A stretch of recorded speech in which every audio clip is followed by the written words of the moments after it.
The city was silent. The human walked slowly through the broken streets, his boots crushing dust and glass. Towers that once touched the clouds now leaned like dying trees. The sky was painted red as if the sun itself was bleeding. He had seen many ruined worlds, but this one felt different. It was too quiet, no birds, no wind, no life. Only whispers that seemed to come from the stones themselves. The human carried a small pack on his back. Inside was a little food, a little water, and a knife that had saved his life more times than he could count. He kept his hand close to the knife. His eyes searched the shadows. Something was wrong here, then he heard it. A voice, faint, weak, trembling, "Please, help my children." The human stopped. His heart pounded. The voice came from ahead, near a fallen archway covered in strange, glowing marks. The marks pulsed softly like veins under skin. He stepped closer. Dust moved around his boots and the silence of the city grew heavier. Again the voice, "Please, help my children. They have not eaten for days." From the shadows a figure appeared, a woman. She was tall, thin, her skin pale like moonlight. Her eyes glowed faint blue, soft but sharp like two small stars. Her hair fell across her face in dark strands and her arms shook as she reached toward him. The human froze. This was no ordinary woman. She stepped forward slowly, carefully, as if afraid he would run. Her voice broke as she spoke again. "My children, they are weak. They are hungry. If you nourish them, if you give them strength, I will be yours forever." The human felt a cold wave pass through his body. The words were strange. Not just a plea, but a promise. He looked into her eyes. They were not human eyes. Too deep, too bright. They held both sadness and something darker, something hidden. He asked, his voice steady, "Who are you?" She bowed her head, whispering, "A mother." Nothing more. "A mother who begs. My children hide in the ruins. They are too weak to come out. Without food they will die." The human's hand tightened around the strap of his pack. He had food, yes, but only enough for himself. And yet he felt her pain. Her voice carried weight, heavy as chains. He wanted to turn away. He wanted to walk back into the empty streets and forget her. But something inside held him still. The air around her seemed alive, like the ruins themselves were listening. "Feed them," she said again, her tone sharper now, though still trembling. "Feed them and I will belong to you. I will serve you, follow you, protect you forever." The human swallowed hard. Was this a bargain, a curse, or just the desperate words of a broken mother? His eyes drifted past her into the darkness beyond the archway. It looked like a tunnel leading deep underground. Cold air spilled from it, carrying a faint smell, strange, metallic, sharp, like blood and stone mixed together. His heart warned him, danger, but his mind whispered curiosity. The woman's hands shook as she reached toward him again. Her fingers were long, too long, almost claw-like, but trembling with weakness. "Please," she whispered, "if they die, I will have nothing. Give them life, and I will give you mine." The human looked around the empty city once more. No voices, no footsteps, only her. She seemed alone, yet not truly alone. Shadows moved at the edges of his sight. He blinked and they were gone. He felt watched. The human took a step closer, his voice low. "Where are your children?" Her lips curved into a faint, broken smile. Relief flickered in her glowing eyes. "They are waiting," she said softly. "Waiting in the dark. They cannot walk anymore. Their bones are too thin, their mouths too dry. But if you come, they will know hope again." The human's chest tightened. Something about the way she spoke made the city itself feel heavier, as if the stones leaned closer to listen. She turned, her movements slow, graceful, but strange, like she was gliding more than walking. She pointed toward the tunnel beyond the arch. "They are inside. Follow me, do not be afraid." The human hesitated. Every instinct told him this was wrong. Dangerous, but every story he had ever heard, every world he had seen, told him one thing. Sometimes danger hides the greatest truths. His hand stayed close to his knife, but his feet began to move. Step by step, he followed her into the ruins. Behind him, the silent city seemed to sigh. Ahead of him, the tunnel opened like the mouth of a beast. The woman's voice echoed in the dark. "Do not be afraid. They are only children." And yet the human could not shake the feeling that once he entered that darkness, his life would never be the same again. The tunnel swallowed them whole. Cold air wrapped around the human like icy fingers. His boots scraped against stone and every sound echoed as if the walls were alive. The woman walked ahead, her pale figure glowing faintly in the darkness. Her steps made no noise, as if she floated instead of walked. The human's grip tightened on the knife at his side. He was no fool. This was not trust. This was survival. He studied her carefully as he followed. Her shoulders were thin, her arms trembling with weakness. Yet there was something powerful about her presence, something that made the shadows bend toward her. After some time, she stopped. She turned slowly, her glowing eyes staring into his. "Do you think me strange?" she asked softly. Her voice echoed off the stone walls, carrying both sadness and curiosity. The human said nothing. Silence was safer. She tilted her head, almost smiling, almost breaking. "I see it in your face. You wonder if I am real, or just a dream that will end when you wake." The human's jaw tightened. His voice was calm, steady. "Dreams don't bleed. Dreams don't beg." Her smile vanished. She bowed her head and her voice lowered to a whisper. "You are right. I am no dream. I am a mother." Her hand rose slowly, pressing against the cold wall beside her. Strange symbols pulsed faintly under her fingers, glowing like veins of fire under stone. "My children sleep beyond these walls," she said. "They are weak. They have not eaten for many days. They are bones wrapped in skin, eyes too heavy to open. Their voices are small now, like whispers fading in the wind. But they are alive, and they wait for me." Her words carried weight, heavy like chains pulling down on the human's chest. He felt the truth in her voice, yet also something else. Something darker. "Why me?" he asked. His voice echoed sharply. "Why not another traveler? Another stranger to feed them?" Her eyes flashed. Blue fire burned deep inside them. "There are no others," she whispered. "The city is empty, silent, only ghosts remain here. You are the first to walk these streets in many years. The ruins have been waiting. For you," the human's skin prickled. Waiting? For him? He did not believe in destiny, yet her words felt like iron nails driven into his mind. She stepped closer. Her presence filled the tunnel like a storm. "I cannot feed them," she said. "I am cursed. What I give turns to ash in their mouths. Only food carried by another will save them. Only your gift will bring them life again." Her voice trembled now, her body shaking as though the weight of her sorrow might break her. Tears, faint and glowing, welled in her eyes. "Please," she begged, her voice cracking. "They are all I have. If they die, I will be nothing, a shadow wandering these ruins forever. But if you help me, if you save them..." She took a deep breath, her words trembling like a blade about to snap. "Then I will give myself to you. My life, my loyalty, my soul. I will bind myself to your shadow. I will follow you across every world, every star until the end of time. I will be yours." The human's heart pounded. Her words were not just a promise. They were a vow. But vows given in ruins, in darkness, often came with a cost. He studied her again. The way her hands trembled. The way her voice broke. The way her eyes burned with both love and madness. He asked quietly, "What will they eat?"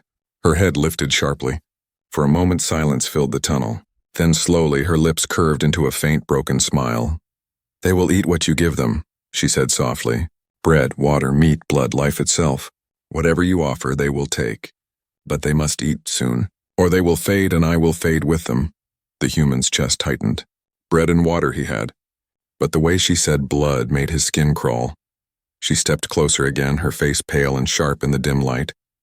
"Do not fear them," she whispered. "They are children. My children. They will not harm you, unless you betray them." Her glowing eyes locked with his. "Promise me," she said. "Promise me you will help them." "Swear it, and I will never leave your side. Break it, and the shadows themselves will rise against you." The human's breath came slow and steady.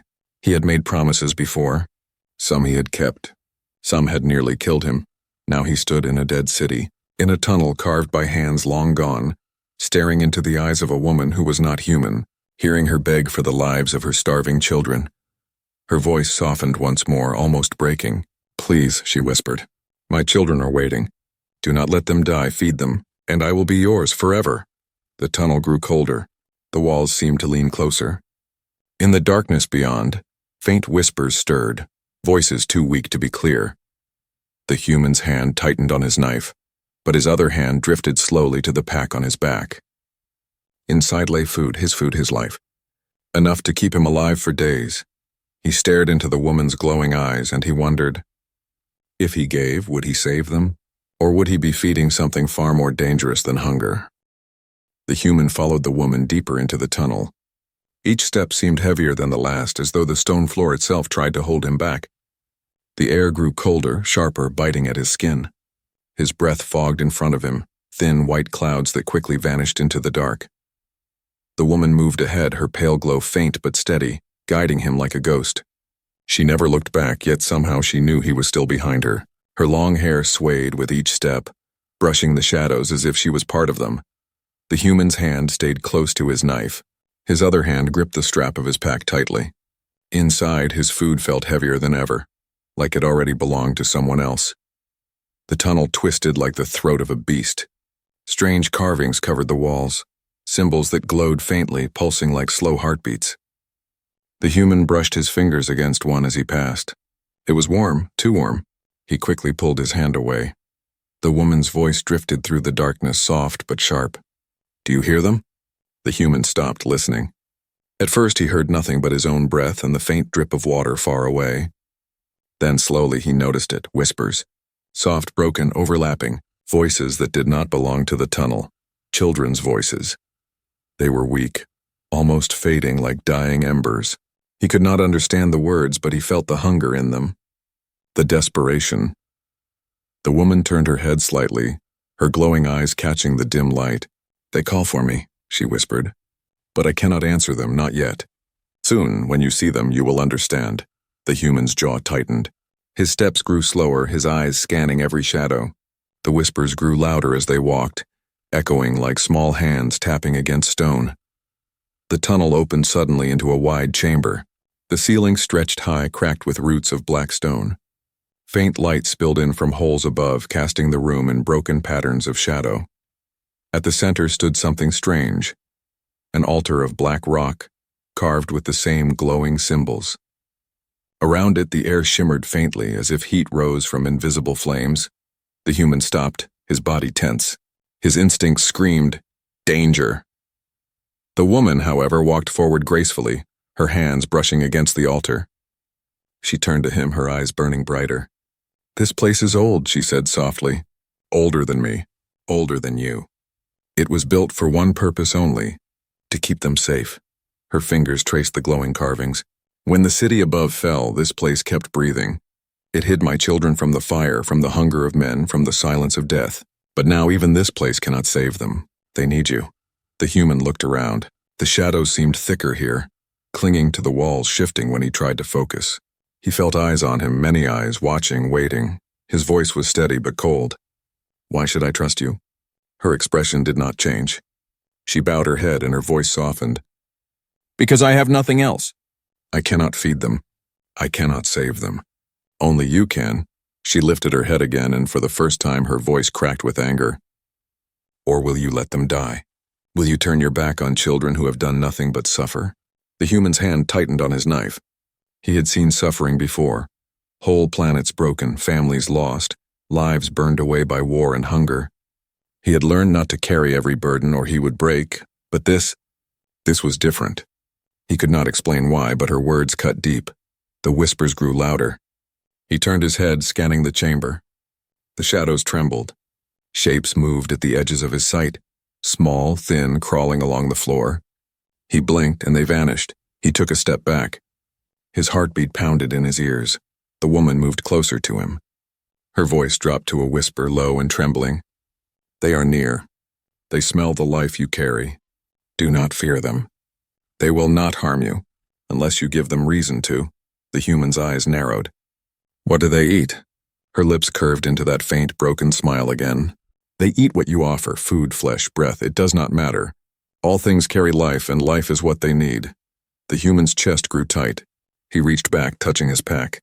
The bread inside felt useless now, fragile. Would that truly satisfy what waited in the dark? The woman stepped back toward the altar. She raised her hands, her voice echoing against the stone walls. "Come, my children," she called softly. "Do not be afraid. He has come for you. He will save you."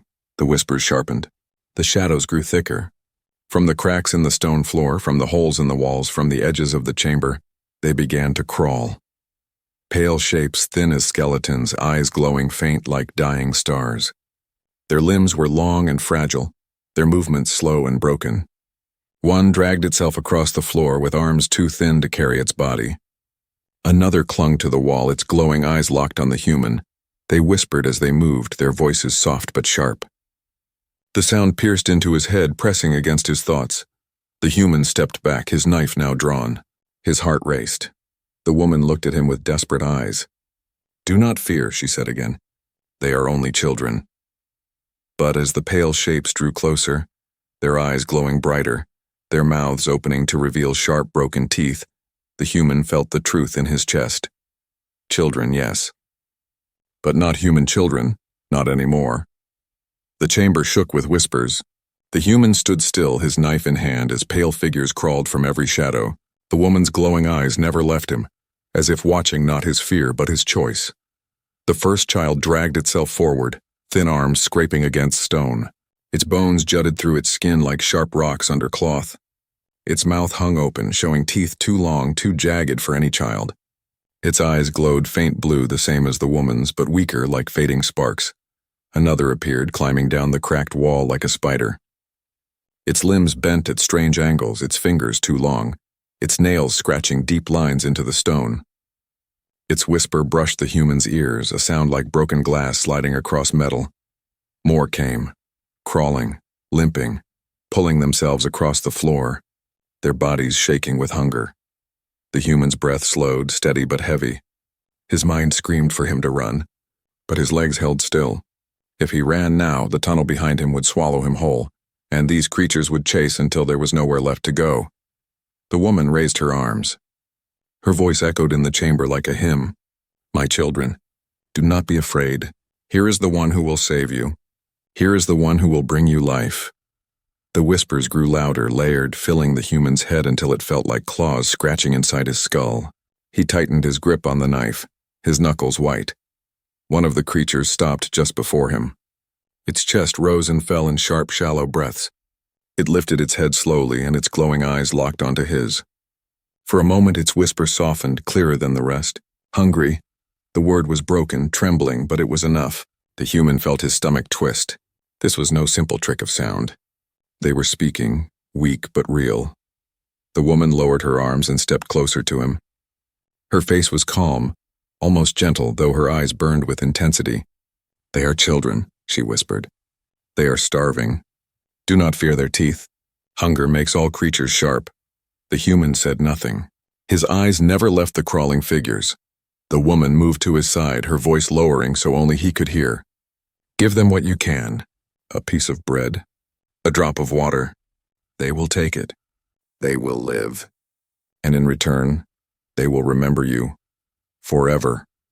Her words hung heavy in the air. The human slowly slipped his pack from his shoulder, never taking his eyes off the creatures. He opened it with care, pulling out a small piece of dried bread. His last, enough for one meal. Enough for himself alone. The children froze. Their glowing eyes widened, their whispers rising into sharp, hungry cries. The human's hand shook slightly as he lowered the bread to the nearest one. The creature reached out, its fingers shaking, its nails scraping against the stone. It snatched the bread, pulling it to its mouth. The human expected it to crumble, to rot, to vanish. But the child bit into it, chewing with sharp teeth, crumbs falling from its mouth. A sound like a low sigh escaped its throat. Its eyes glowed brighter just for a moment. The woman's lips curved into a faint smile. Relief washed across her face. "See," she whispered. "They live." But the bread was gone too quickly. The child's glowing eyes turned back to him, hungrier than before. Others crawled closer, their whispers sharp, their arms reaching. More, feed." The human stepped back, his hand tightening on his knife. His pack felt lighter, too light. He could not feed them all. He would starve long before their hunger ended. The woman's hand touched his arm, cold as stone. Her voice trembled, but it carried power. "Do not fear. Give them what you can. They do not need to be full. They only need to taste life." Her words struck him like ice. He looked into her glowing eyes, searching for truth, but found only endless sorrow mixed with something darker, something she hid. The children crept closer. Their hands reached for his pack, for his skin, for his breath. Their whispers filled his mind until he could hardly think. Life, give us life. The human pulled the pack tight against his chest. His knife gleamed in his hand. His voice was low, sharp, unshaken. They are not children. The woman froze. For the first time, her expression cracked. Pain flashed across her face, anger in her eyes. They are my children, she hissed. You see only their hunger, but I see their hearts. They are mine, and I will not let them die. Her words echoed like thunder in the chamber. The creatures hissed softly, their whispers rising into a chorus of sharp sounds. The air grew heavier, thicker, pressing against the human's chest. The woman's voice softened again, almost pleading. Please, feed them. Do not let them fade. You can save them, and if you do, I will belong to you. Forever. The human stood still, caught between the pale, glowing eyes of starving creatures and the burning desperation of their mother. His food would not last. His blood would not last. But their hunger seemed endless. He knew one thing. Whatever choice he made in this chamber, it would not end here. The children were not just hungry. They were waiting for him. The chamber was silent, but it was not peace. It was the silence before a storm. The human stood at the center, his knife in one hand, his pack pressed against his chest with the other. Around him, pale shapes crawled closer, their glowing eyes fixed on him like predators circling prey. The woman stood beside him, her voice soft but sharp. They are weak. They are fading. One gift from you and they will live. Refuse, and you will watch them die. The human's jaw tightened. He had walked through ruined worlds before. He had seen death, but this was different. He was not just watching. He was standing in the middle of it with the power to choose. He pulled the pack open again, his fingers brushing the last scraps of bread inside. Enough for him.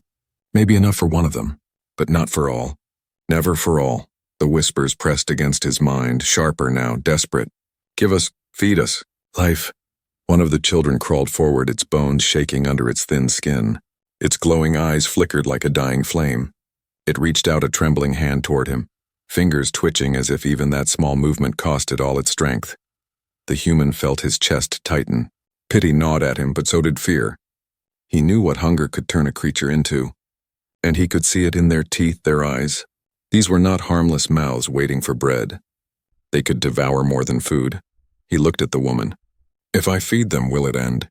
Her lips curved into a faint, broken smile. It will never end, but you will not fear it. I will guide you. I will bind myself to you. Together we will keep them alive. The human's hand froze on the bread. Forever hungry? Her eyes glowed brighter. Forever yours. The words struck him like iron, a promise and a curse in the same breath. The human pulled the bread free, holding it in the air. The whisper sharpened instantly, rising into a hungry cry. The pale children surged closer, their eyes glowing brighter, their mouths opening in jagged rows of teeth. But then, he stopped. His hand did not lower the bread. Instead, his knife glimmered in his other hand. The woman's face tightened. Her voice dropped, low and dangerous. Do not harm them. The human's voice was calm, steady as stone. If they are children, they will eat this bread. If they are not, then they want something else. Something I will not give. The chamber froze. The whispers hushed, sharp silence filling the air. The children crawled closer but slower now, their glowing eyes burning hotter. The woman's voice trembled, breaking between anger and sorrow. They are children. Mine. Do not test them. The human stepped forward, lowering the bread in front of one pale figure. The child grabbed it, biting deep, chewing with sharp teeth. Crumbs scattered across the floor. For a moment, its glowing eyes flared bright. Then the bread was gone, and the child whispered louder, clearer. More flesh. Blood. The human's stomach dropped. He had expected it, yet hearing the words broke the fragile hope that remained. The woman's glowing eyes burned, her voice rising, shaking the chamber. They are starving. Bread is not enough. Water is not enough. They need life. They need you. The human's knife raised slightly. His other hand gripped the pack tight. His voice was sharp. They want to feed on me. Her face twisted, sorrow and rage mixing like fire and ash. Yes, and if you give, they will love you. If you bleed, they will follow you. They will call you Father. They will never let you go. Do you not understand? They will be yours as much as you are theirs. Her words struck him like chains. Father. His chest tightened, his throat heavy. Long ago he had known family. Long ago he had failed them. He shook the thought away. This was not family. This was hunger disguised as love. The children crept closer, circling him, their whispers drilling into his head. Life, give us life. We are yours. His choice was clear yet impossible. Feed them and lose himself. Refuse and fight against them.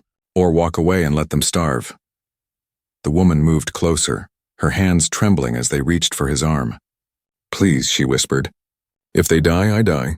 If they live, I am yours. Save them. Save me. Her glowing tears slid down her pale cheeks. Her eyes locked onto his, burning with desperate hope. The human's knife gleamed. His chest rose and fell, slow and steady. He looked at her, at the crawling pale figures, at the shadows pressing in. And then he spoke, his voice low, steady, final. I choose survival. The chamber shook with screams. The whispers rose into a storm, sharp and furious. The pale children lunged, their glowing eyes burning with rage and hunger. The woman's scream pierced the air, her voice both sorrow and fury. You could have saved us. The human's knife cut through the first pale figure as it leapt. Its whisper ended in silence. The chamber erupted. Shadows crashed against stone, glowing eyes swarmed. Whispers turned to shrieks, and in the middle of it all, the human fought not only against the children, but against the weight of the choice he had made. The chamber echoed with screams. The human's knife flashed again and again, cutting through pale shapes that lunged from the shadows. Their whispers turned to shrill cries, sharp enough to make his skull ache. Still he fought, his breath heavy, his arms steady. But no matter how many he struck, more crawled closer. They did not bleed like ordinary flesh. Instead, they dissolved into mist, vanishing back into the cracks of the stone. Yet their glowing eyes remained, floating in the dark, waiting. The woman stood at the altar, her hands clutching the black stone, her face twisted between sorrow and fury. Tears of light streaked her pale cheeks, glowing faintly as they fell. You could have saved them, she cried. Her voice cracked like thunder, shaking the chamber. You could have fed them. Instead, you kill what is already dying. The human's knife dripped with strange ash. His voice was low, unshaken. I chose survival. If they want my blood, they will not have it. Her glowing eyes burned, but then, slowly, they softened. The fury in her face faded into something else. Something darker. Something final. She released the altar and stepped forward, her movements slow, deliberate. The pale children hissed and whispered, but as she passed, they froze. They bowed their heads low, shrinking back into the cracks, into the stone, their glowing eyes dimming until only shadows remained. The chamber fell silent. The human's chest rose and fell in heavy breaths, his knife still ready. The woman stopped before him, her thin figure trembling, her eyes locked on his. Her voice was soft now, almost tender. You would not feed them. You would not give. You fought instead, and yet, you still cannot escape me. The human's grip tightened. What do you mean? She raised her pale hand, fingers trembling, glowing faintly. Slowly, she pressed it against his chest, over his heart. You chose survival, she whispered. So I will give you mine. A shock of cold ripped through him. His knees bent slightly, his breath caught in his throat. It felt as though ice had sunk into his veins, rushing through his body, filling every corner with her presence. The woman's glowing eyes stared deep into his. Her voice echoed inside his head, clear and sharp, louder than thought. I bind myself to you, my life, my soul, my hunger. Wherever you walk, I will walk. Wherever you fight, I will stand. Wherever you breathe, I will whisper. You did not save my children, but now I will be yours forever. The human staggered back, gripping his chest. The glow of her hand faded, but the cold remained. It spread through his blood, his bones, until he could no longer tell where he ended and where she began. He looked at her with sharp eyes. I never asked for this. Her broken smile returned, sad and cruel all at once. You did not need to ask. You were chosen the moment you entered the ruins. Around them, the chamber pulsed faintly, the glowing symbols on the walls flaring brighter. Whispers drifted again, but softer now, not hungry, not furious, but watchful. The children had not gone. They lingered in the stone, their glowing eyes faint, their whispers hidden. The human's chest burned. He pressed his hand against it, feeling the strange cold fire that had taken root inside. Her voice echoed through him, though her lips did not move. You are not alone now. My shadow walks with yours. My hunger sleeps in your blood. One day when you are ready, you will feed them. One day you will understand. His jaw tightened. His knife remained steady, though his hand shook faintly. He felt her inside his veins. He felt her voice beneath his skin. And no blade could cut her out. The woman lowered her head, her glowing tears dripping onto the stone floor. You could have been their savior, she whispered. Instead, you are their keeper. Forever. The human turned sharply, walking back toward the tunnel, his footsteps echoing against the chamber walls. He would not stay here. He would not kneel to whispers in the dark. But as he stepped into the shadowed tunnel, the air changed. Every sound echoed twice, once from his boots, once from hers. Every breath he took felt heavier, shared. She was with him now. Bound. Behind him, the chamber grew quiet. The glowing eyes of the children dimmed, sinking deeper into the stone. Their whispers faded to silence, but in his chest their hunger remained. The human pressed forward into the twisting dark, his knife still in hand. His mind burned with one thought: escape. But escape no longer meant leaving the ruins. Escape now meant fleeing from the thing inside him, the vow that had wrapped itself around his soul. The woman's voice whispered softly in his ear, though her lips did not move. Do not fight it. You are not alone. You will never be alone again. Her words chilled him more than the shadows ever could. He tightened his grip on the knife, though deep inside he knew. No blade could free him. The binding promise had been made. And forever had already begun. The ruins were behind him. The human stepped out into the broken city, the red sky pressing low above the shattered towers. Dust swirled in the wind, carrying the weight of silence. He should have felt free leaving the tunnel. Instead, his chest felt heavier than stone. Every step echoed with two sounds, his own and hers. Though the woman did not walk beside him, he felt her. Her presence lingered in his veins, cold as ice, steady as breath. You cannot leave me. Her voice whispered inside his skull. I am bound. Where you walk, I walk. Where you fight, I fight. Where you fall, I fall. The human's jaw tightened. He ignored her, but ignoring did nothing. Her presence sat inside him like a shadow stitched to his blood. The streets twisted, empty and broken. Once grand statues lay crumbled, their stone faces half buried in dust. Windows gaped open like empty eyes watching his every step. And in the corners of those ruins faint glimmers shone, glowing eyes pale and distant. The children had not followed him. But they had not vanished either. They lingered in the cracks, in the silence, in the breath of the city itself, watching, waiting. The human pressed forward, but the cold inside him pulsed with every step. It was her. He could feel her heartbeat inside his chest even when his own grew steady.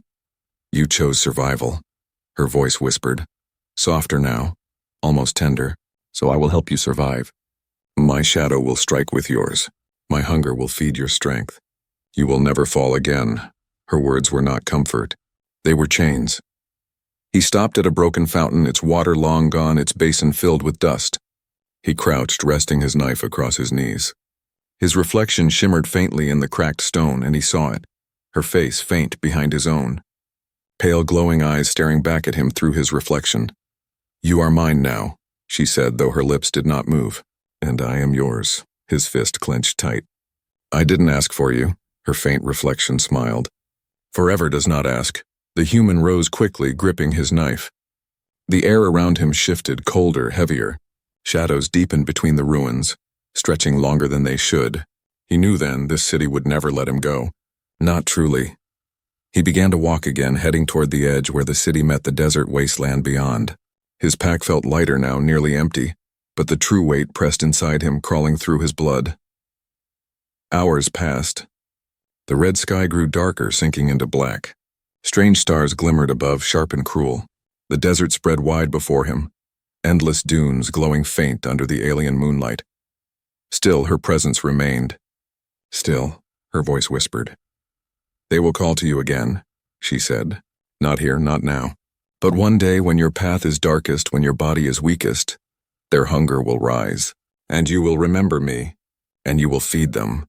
The human shook his head, his teeth clenched. He had escaped the ruins. He would escape her too. He had to. But the cold in his veins told another truth. There was no escape. At the horizon, a storm brewed, black clouds twisting, lightning flashing in silence. He pressed forward, his boots sinking into the sand, his knife strapped to his side. Yet each step carried her shadow. Each breath carried her voice. Each beat of his heart carried her hunger. Night fell heavy. He stopped at a dune, lowering himself against the sand. He lit a small fire, weak and flickering. Its warmth barely touched the cold inside him. As he stared into the flames, he heard it again. Not her voice this time, another, soft, weak, familiar. Father. The word froze him. He looked around sharply, but no one was there. Only the desert, the fire, the endless dark. Yet the voice pressed again, sharper. Father, we are hungry. The fire hissed, sparks snapping into the night. His chest burned. He gripped his knife, his knuckles white. The woman's voice returned, low and steady. They are yours now. You are bound. When they call, you must answer. If you deny them, they will come for you. And they will not forgive. The human's breath came heavy. He closed his eyes, fighting the whispers, fighting the cold, fighting the shadow that now lived inside him. But deep inside he knew. He was no longer alone, and he would never be free. The desert stretched wide before him, endless and silent. He rose, packing his things, the fire dying at his back. Somewhere in the dunes, faint glowing eyes flickered, watching, waiting. He gripped his knife tighter, his voice low, steady. If forever has begun, then let it try to break me. The wind howled, carrying whispers across the sand, and in the darkness her voice answered, soft and final. It already has.